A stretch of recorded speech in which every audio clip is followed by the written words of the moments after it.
तर आज आपण पाहणार आहोत प्रिझम. काय पाहणार आहोत? प्रिझम. तर पहिला आहे आपला ट्रायंग्युलर प्रिझम. तर हे पहा, आपण काय आणलाय? एक ट्रायंग्युलर प्रिझम तुम्ही बनवून आणला, आपल्या पार्ट आणला ना पार्ट ना. तर पहा याच्यामध्ये काय दिलं आहे? व्हर्टेक्स. तर या प्रिझमला किती व्हर्टेक्स आहे? तर पहा 1 2 3 4 5 आणि हा 6. म्हणजे किती व्हर्टेक्स आहे? 6. समजलं एवढं? आता बघा ट्रायंग्युलर फेसेस म्हणजे त्रिकोणी पृष्ठ त्याला किती आहे?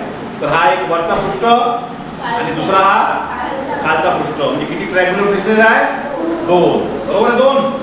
आता पुढे पहा काय दिलं आहे? रेक्टँग्युलर फेसेस म्हणजे आयताकृती फेसेस किती आहे?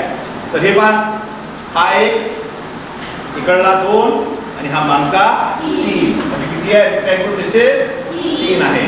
आता काय दिलं आहे? एजेस म्हणजे याच्या कडा किती आहे? तर पहा 1 2 3.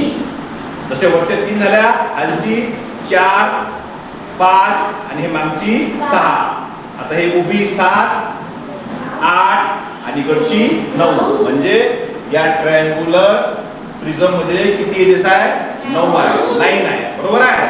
आता दुसरं पहा. दुसरं काय आपलं? Rectangular prism. पहा हे रेक्टँग्युलर प्रिझम आपल्या पूर्वीनं आणलं पूर्वीनं. तर आपलं काय दिलं पहिले? व्हर्टेक्स किती आहे म्हणजे याचे शिरोबिंदू किती आहे? पहा 1 2 3 4 5 6 7 आणि हे 8. म्हणजे किती व्हर्टेक्स आहे? 8 आहे ना. व्हर्टेक्स 8. सगळ्यांना समजले? हा, बोलत जा. आता एजेस किती आहे? एजेस म्हणजे कडा. पहा 1 2 3 4. वरचे 4 झाले, असे खालचे 4 झाले. 5 6 7 आणि 8. असंच आता उभे 9 10 11 12 झाले 12. म्हणजे एजेस झाले 12. आता फेसेस राहिले आहे. फेसेस म्हणजे पृष्ठभाग. पहा वरचा 1 खालचा 1 आणि 2. तुमच्याकडला 1 3 माझ्याकडला 4 इकडला 5 आणि इकडला 6. झाले 6 फेसेस. बरोबर आहे? आता पुढे पहा तिसरं पाहू आपण. Circular prism. हे आपल्या समृद्धीनं आणलं ना. असं वाटतं आपल्याला, आपले जे पोळ्या असते एका ठेवलेल्या असं वाटतं ना. तर पहा यामध्ये काय दिलं आहे? याच्यामध्ये व्हर्टेक्स आहे का? आता व्हर्टेक्स नाहीच आहे, कारण 2 रेषा इथं आपल्याला दिसतच नाही आहे. तर काय दिलं पहिले? सर्क्युलर फेसेस म्हणजे वर्तुळाकार फेसेस किती आहे? तर किती आहे? हा एक वरचा दिसतो ना, वरचा 1 आणि हा खालचा म्हणजे 2 फेसेस आहे. बरोबर? आता काय दिलं आहे?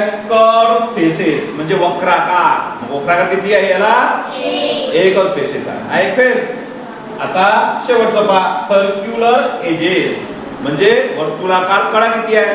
तर ही पहा, ही वरची जी आहे ना दिसते, ही झाली एक सर्क्युलर एजेस आणि ही खालची झाली दुसरी सर्क्युलर एजेस. म्हणजे अशा सोप्या आपल्या या साहित्याद्वारा आपल्याला हे प्रिझम सांगता येते. बरोबर आहे? आता हे पहा तिन्ही आकृती, तीनही फिगर आहेत. हे कशा आहे? 3D. कशा आहे? 3D म्हणजे 3 डायमेन्शनल शेप्स आहे. बरोबर आहे? कारण याच्यामध्ये काय आपल्याला प्रत्येक आकृतीला लाईन लेंथ आहे, विड्थ आहे आणि काय आहे? हाईट.